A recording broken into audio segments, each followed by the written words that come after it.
नमस्कार दोस्तों, स्वागत है आपका प्रेपनोवा चैनल पर। चलिए शुरू करते हैं आज की करंट अफेयर्स। तो पहली जो न्यूज़ है वो है हमारी Sikkim hydro project tunnel gas त्रासदी से। तो ये क्या न्यूज़ है कि सिक्किम का जो नामची ज़िला है उसमें NHPC तीस्ता स्टेज 6 जल विद्युत परियोजना के लिए निर्माणाधीन हेड्रेस टनल के अंदर चट्टानों में फंसी मीथेन गैस के अचानक लीक होने पर। तो ये जो स्थान है वो कहाँ पर है? नामची ज़िले में। कहाँ पर है? नामची ज़िले में। ये कहाँ पर है? सिक्किम में। अब ये परियोजना जो है वो NHPC तीस्ता स्टेज 6 जल विद्युत परियोजना है। तो ये जो घटना है वो क्या है कि जो निर्माणाधीन हेड्रेस टनल है उसके अंदर चट्टानों में दबी मीथेन गैस के अचानक रिसाव से ये हादसा हुआ है। अब इसमें ये देख लेते हैं कि मीथेन गैस क्या होती है। तो जो मीथेन है उसका रासायनिक नाम क्या है? CH4। तो ये क्या है? एक रंगहीन, गंधहीन और अत्यधिक ज्वलनशील गैस है जो कि क्या होता है इससे कि ये बंद या संकीर्ण स्थानों में रिसाव होने पर तेज़ी से फैलती है और ऑक्सीजन को क्या कर देती है? डिस्प्लेस कर देती है। ठीक है, क्या कर देती है? ऑक्सीजन को विस्थापित कर देती है। और ऑक्सीजन की कमी के कारण क्या हुआ? श्रमिकों का दम घुटने का सामना करना पड़ता है जो कि जानलेवा साबित होता है। अब हेड्रेस टनल क्या है? इसका नाम आया हेड्रेस टनल। तो हेड्रेस टनल क्या है? ये एक प्रकार की जो है जलवाहक सुरंग होती है।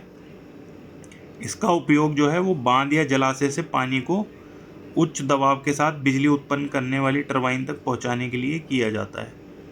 ठीक है, अब ये चीज़ें ना हो तो इसके लिए आपदा प्रबंधन रणनीति अपनाई जाती है।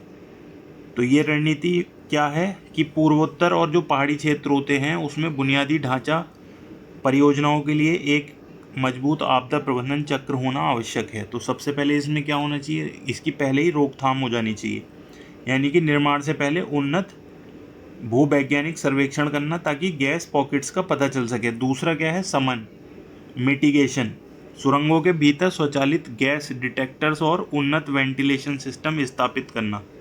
अब इसकी प्रिपेयरनेस कैसे होनी चाहिए कि श्रमिकों और आपातकालीन निकासी और ऑक्सीजन मास्क के उपयोग का नियमित अभ्यास कराना।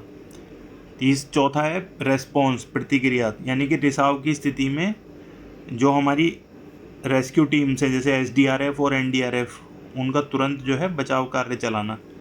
पांचवा है पुनर्प्राप्ति, रिकवरी, यानी कि प्रभावितों का पुनर्वास, दुर्घटना के कारणों की जांच और सुरक्षा मानकों की समीक्षा करना। तो ये जो है न्यूज़ थी Sikkim hydro project tunnel gas त्रासदी के ऊपर। दूसरी हमारी न्यूज़ है वो संस्थागत ढांचा राष्ट्रीय सड़क सुरक्षा board NRSB, national road safety board, national road safety board institutional framework है ये। तो ये क्या है? इसका जो गठन है वो राष्ट्रीय सड़क सुरक्षा बोर्ड का गठन मोटर वाहन अधिनियम 2019 के प्रावधानों के तहत किया गया है। अब इस प्रकार के जो स्वतंत्र निकाय की सिफारिश सबसे पहले किसने की थी? सुंदर समिति ने की थी। कब की थी? 2007 में। अब इसमें क्या क्या है? एक तो इसमें दो चीज़ें हैं, सलाहकारी बनाम बाध्यकारी शक्तियाँ, दूसरा है कार्यों का दोहराव। तो इसमें सलाहकारी दर्जा होने से बोर्ड के प्रभाव में कमी, यानी कि यदि बोर्ड के पास केवल सलाह देने की शक्ति होती है तो इसकी सिफारिशों को लागू करना अनिवार्य नहीं होता, जिससे इसके प्रभाव में कमी आती है। दूसरा है बाध्यकारी शक्तियों को चुनौती, यानी कि यदि बोर्ड के निर्णयों को बाध्यकारी बना दिया जाए तो केंद्र और राज्यों के बीच शक्तियों का क्या हो सकता है? टकराव पैदा हो सकता है, क्योंकि सड़क परिवहन और पुलिस व्यवस्था में राज्यों की महत्वपूर्ण भूमिका होती है। ठीक है। दूसरा है कार्यों का दोहराव, यानी कि संस्थागत ओवरलैप। भारत में पहले से ही क्या है? राज्यों में परिवहन निगम, राष्ट्रीय राजमार्ग प्राधिकरण और पुलिस बल सड़क सुरक्षा का कार्य संभाल रहे हैं। अब इसमें चुनौती क्या हो सकती है कि NRSB के आने से इन मौजूदा संस्थाओं और बोर्ड के बीच क्या हो सकता है? कार्यों और अधिकारों में ओवरलैप होने की संभावना है। तो उससे क्या होगा? समन्वय की समस्या खड़ी हो सकती है। ठीक है ना। चलिए बढ़ते हैं अपनी अगली न्यूज़ पर। तो तीसरी हमारी जो न्यूज़ है वो है कानूनी विश्लेषण, SIR से नाम कटना और कल्याणकारी अधिकारी। ये न्यूज़ जो है काफ़ी समय से जो है चल रही है, तो इसको जान लेना जो है बहुत ही आवश्यक है।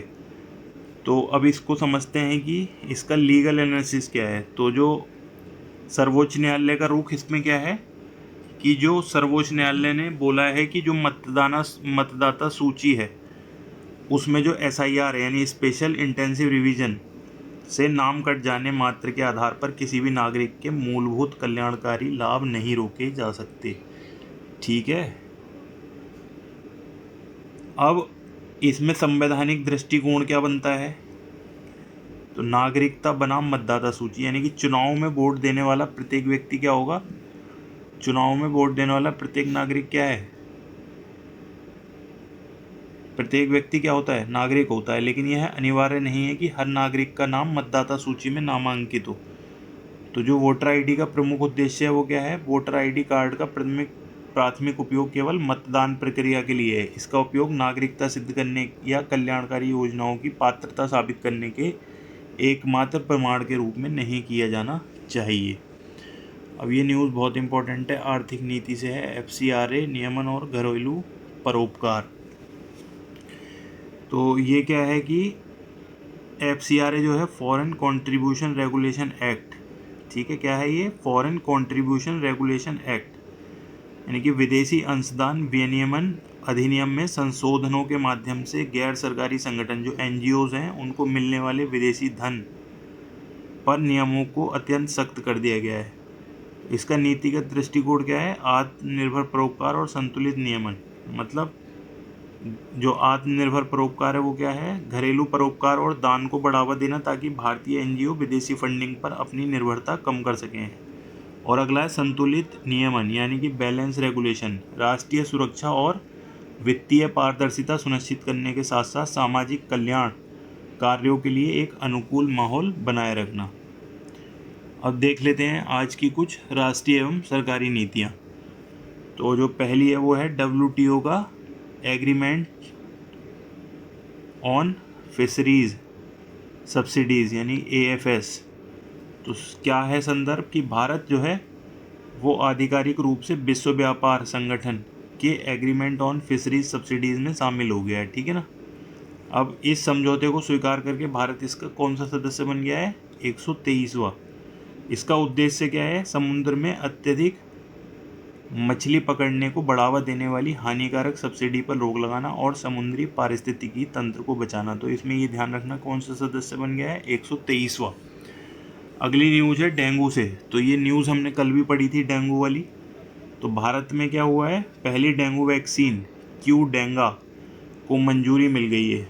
अब इसको drug control general of India, कौन, drug control general of India DCGI ने डेंगू की पहली वैक्सीन कौन सी बताई, क्यूडेंगा टाक 003 को भारतीय बाजार में ऑथराइजेशन की मंजूरी देती है। ये वैक्सीन टाकेडा बायो फार्मास्यूटिकल्स द्वारा विकसित की गई है। किसके द्वारा, टाकेडा बायो फार्मास्यूटिकल्स के द्वारा विकसित की गई है। अब यह भारत में डेंगू के बढ़ते मामलों और इसके कारण होने वाले स्वास्थ्य जोखिमों से निपटने की दिशा में एक बड़ा कदम है। ठीक है ना। अगला जो न्यूज़ है हमारी है वो MP में UCC बिल यानी कि यूनिफॉर्म सिविल कोड विधेयक क्या हो गया, पारित हो गया है। और अब ये अगली न्यूज़ है, देश का पहला भाषा संग्रहालय शब्दालोक, ये इसका जो उद्घाटन किया है वो होम मिनिस्टर ने कोलकाता के नेशनल लाइब्रेरी बेलवेडेरे हाउस में किया है। ठीक है, नेशनल लाइब्रेरी बेलवेडेरे हाउस में।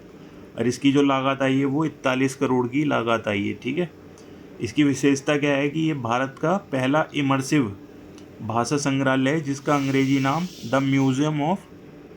म्यूजियम ऑफ वर्ड रखा गया है। ठीक है, हाल ही में इसके पहले चरण का उद्घाटन संपन्न हुआ है। तो जो उत्पादन आधारित प्रोत्साहन योजना, अगला न्यूज़ है हमारी PLI से यानी उत्पादन आधारित प्रोत्साहन योजना। तो इसका जो निवेश है वो PLI योजना के तहत कितना हुआ है, 2.4 लाख करोड़ का निवेश।